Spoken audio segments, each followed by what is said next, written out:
Hi there, I'm Vincent Boss and I provide dating and self-improvement advice. And in today's podcast, we're going to be discussing, are you a victim of love bombing? Love bombing explained. I provide audio coaching for breakup recovery, trying to get an ex back, attracting someone new, and life coaching. Visit www.dateme.tips for more details. Please check your spam and junk folders if you are expecting an email from me. Check out my socials for extra content. The links are in the description. So now let's get back into today's podcast. And today we are discussing, are you a victim of love bombing?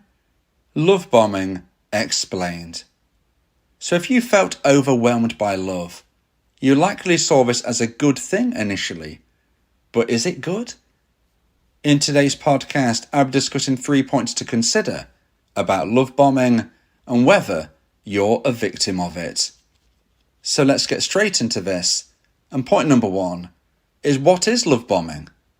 So love bombing could be described as overwhelming affection and attention. Now, early in the relationship, the love bomber showers their target with excessive compliments. And I'm going to refer to this person as a target because, unfortunately, as you will hear throughout today's podcast, this is not as good as it might seem. You know, when you hear the expressions and people saying, well, you know, you were overwhelmed by affection and attention and love, that might sound really good. But as I've mentioned, this sadly is not likely to be the case. So as I said, the target, as we'll call you, will be feeling excessive feelings with the compliments, the showering of love. Maybe this would be through constant texting, maybe constant phone calls, creating an intense emotional connection. You would feel overwhelmed. You know, that is the key word here, overwhelmed. Now, there would also likely be rapid declarations of love. This is another element of love bombing that you can really try and look out for as a red flag about whether you have become a victim of this. The love bomber often declares their love or strong feelings unusually quickly, very, very fast, pushing the relationship to develop at an unnatural pace. Again, another red flag. If you've got together with someone and things are going the fastest you've ever known them, you know, you compare it to other relationships you've had, you think, whoa, this person's really keen, you know, they're really into me, this seems to be going 100 miles per hour, well, that sadly is a red flag. Now, you've got to consider that every situation is going to have its own unique elements. Nothing is going to likely fit like a glove. You know, nothing is going to fit precisely to when we try and match things up. So you've just got to try and use a degree of common sense about whether you feel you fit into this bracket. But love bombing, if it's going really, really quickly, well, that can be a link that you need to look out for. Now, another part of love bombing, when we speak about what is love bombing, I would say connects with grand gestures. Now, grand gestures can be various things that you look back on and think, whoa, you know, I never saw that coming. That was kind of crazy. Now, they may give extravagant gifts or maybe make over-the-top romantic gestures that just seem too good to be true. And you know what they say? If something feels or seems too good to be true, well, sadly, it likely is. And this is all designed to make you, I'm going to refer to as the target, feel special and indebted to them. Now, that is really key here. You feel in their debt, you know, due to the amount of love, attention, desire, everything they're putting on you, you now feel like you owe them something. And this is why we have to try and separate someone who is just a very loving person and giving authentic, genuine love and someone who is love bombing. Because if they're love bombing, this is not going to be from a place that you would want them to be giving it from. It's not an authentic place. It's often from a narcissistic place. Now, does this mean that the person who is giving this love bombing suffers from narcissistic personality disorder? Well, we can't say for certain. And actually, the likelihood is they probably don't. And the reason I say that is that on average, less than 1% of the population suffers from narcissistic personality disorder.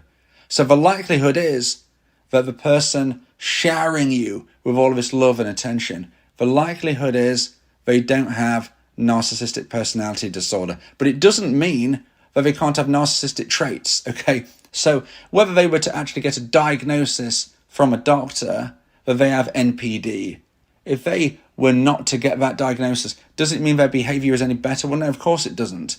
So irrespective of whether they have narcissistic personality disorder, they can still show individual narcissistic traits which are not good. And there's a link there from narcissism and love bombing. Again, anybody who has looked into narcissism will know that that is not a good thing to be involved with. You do not want to be in a relationship with someone who is a narcissist, because that is not going to give you an easy ride in any way, shape or form. So now let's get into point number 2 and the second point of today's podcast. Please like this video if you're watching on YouTube and subscribe to the channel. And point number 2 is, why do they love bomb? So we've already mentioned just briefly there about the potential link with narcissism, but let's look in things to a bit more depth. So another part of this is to gain control and manipulate.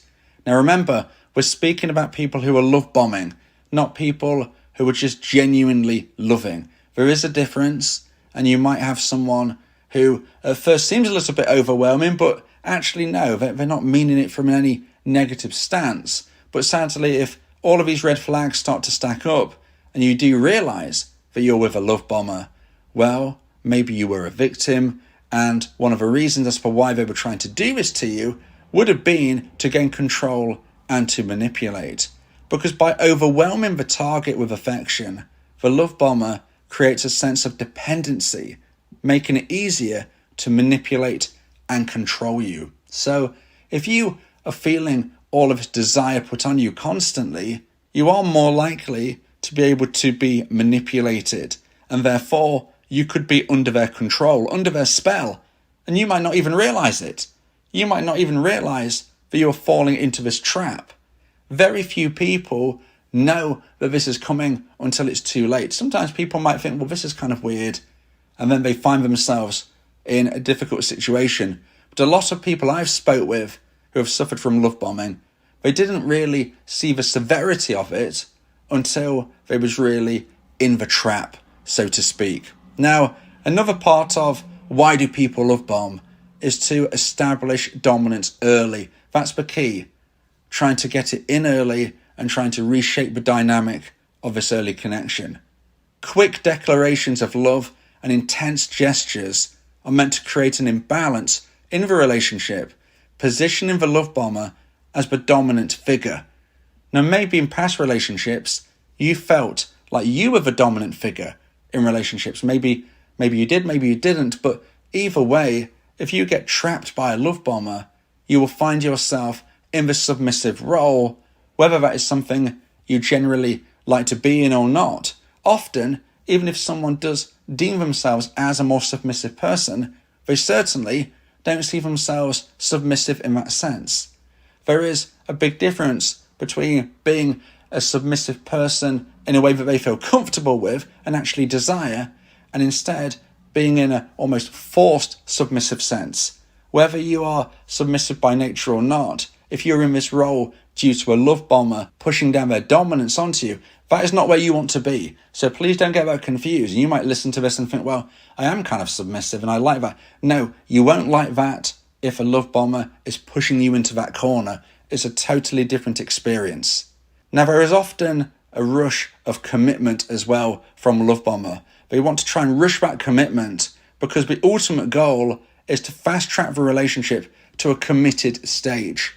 Often before the target can see the red flags or fully understand the manipulative tactics at play. And this links into when I said that a lot of people don't even see this coming. They don't see the trap they are walking into. And before they know it, they've gone from a casual dating experience to actually being in a committed relationship where they then feel that they need to be dedicating their life to this person because, hey, we're in a committed relationship, we're exclusive.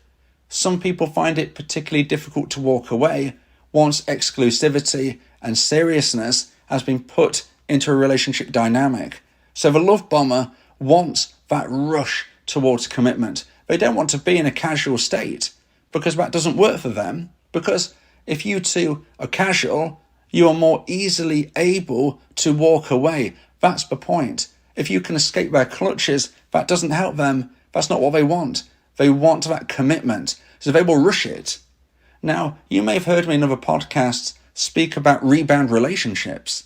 Rebound relationships where someone was in a prior relationship, then that relationship ends, and then they get into a new relationship very, very soon after. Some of these red flags will also be seen within that. Now, not every person who is going through a rebound is a negative mindseted love bomber. That is when sometimes the red flags really have to be considered and potentially separated, because there can be some coincidences there. If you're in a rebound relationship with someone and you never really planned it to be that way, you might see them rushing things through, because that is a classic red flag of a rebound relationship as well. It doesn't mean that they're necessarily a love bomber, but sometimes, to make things even more confusing, it can be both. Someone could be moving from one relationship to another and they are love bombing. Which is the stronger force pulling here? Is it that they are in a rebound and they're having those rebound feelings, or is it because they are a love bomber? Which is the driving force? That's when things can get complicated. But if you don't think that there's anything along those lines connecting to this, then we can probably say they are a love bomber. If you, for instance, were to find out that their past relationship was a long while ago, well, it's not likely to be a rebound. A rebound would only count if they had a prior relationship quite soon before they met you. So that's one way to differentiate, because they can have some very similar red flags. It's just important for me to say that. But a love bomber, they're trying to gain control and manipulate. They're trying to establish dominance, and they want that rush to commitment because that's exactly where they want you to be. Now, if you would like advice and support regarding dating, relationships, or breakups, then you may want to consider my audio coaching service, where me and you can speak one-on-one about your unique specific situation. Go to my website, www.dateme.tips, for more information about how I can become your coach and your teammate via my audio coaching service. Talking about your feelings can also improve your mental health. It helps prevent the buildup of negative emotions, which can lead to stress, anxiety, depression, and even physical health issues. Speak your heart to free your mind. So now let's get into point number 3 and the final point of today's podcast. If you feel that this podcast has helped you, then please consider buying me a coffee. The link to do so is in the description. And point number 3 is signs you might be a victim. So if you do half consider you might be a victim of love bombing, this is the point for you, where we can really try and distinguish whether sadly you are someone who has fallen into this trap. Now, do you feel overwhelmed by the intensity?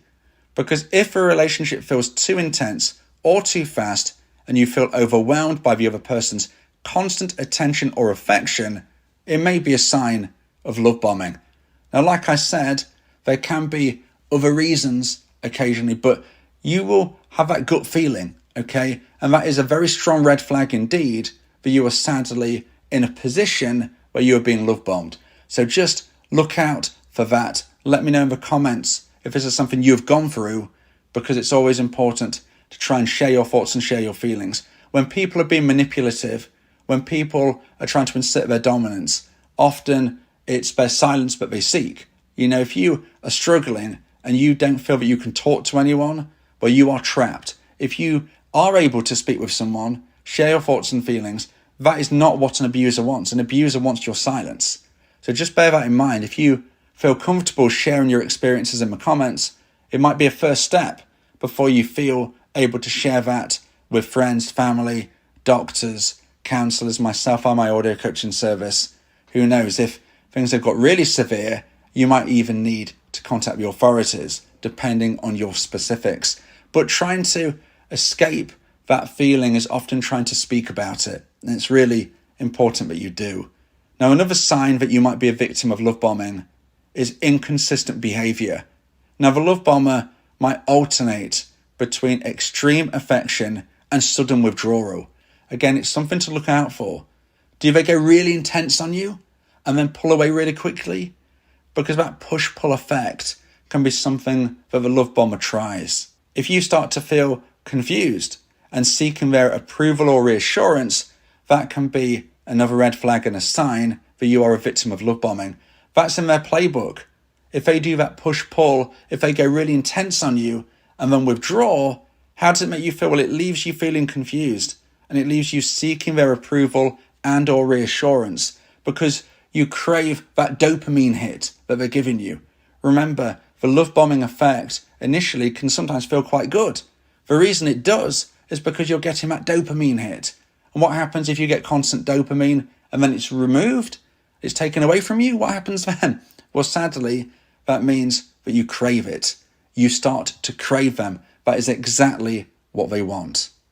Now, another sign that you might be a victim of love bombing is isolation from your support network. Now, remember what I said a moment ago about it's important to share your thoughts and feelings. It's important to talk. Well, this is exactly why. Because if you find yourself spending less time with friends and family or feeling pressured to prioritize the love bomber over other relationships, this could be a tactic to isolate and control you. Remember when I said you might even want to consider contacting the authorities?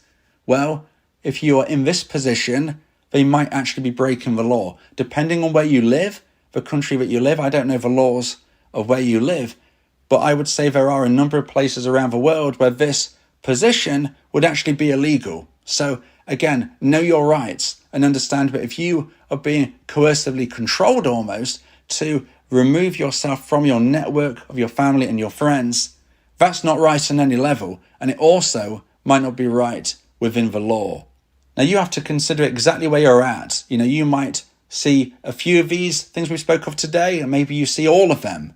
Consider the red flags and consider whether you were love bombed in the past. Maybe you're going through it right now, or maybe you actually recognize that you were doing this to someone else. Now, if you are a love bomber and you don't want to be that person, you can get professional help to try and work through your own thoughts and feelings as to why you behave in this way. Because it's not fair, it's not healthy, and it's not good for you nor the person you're doing it to.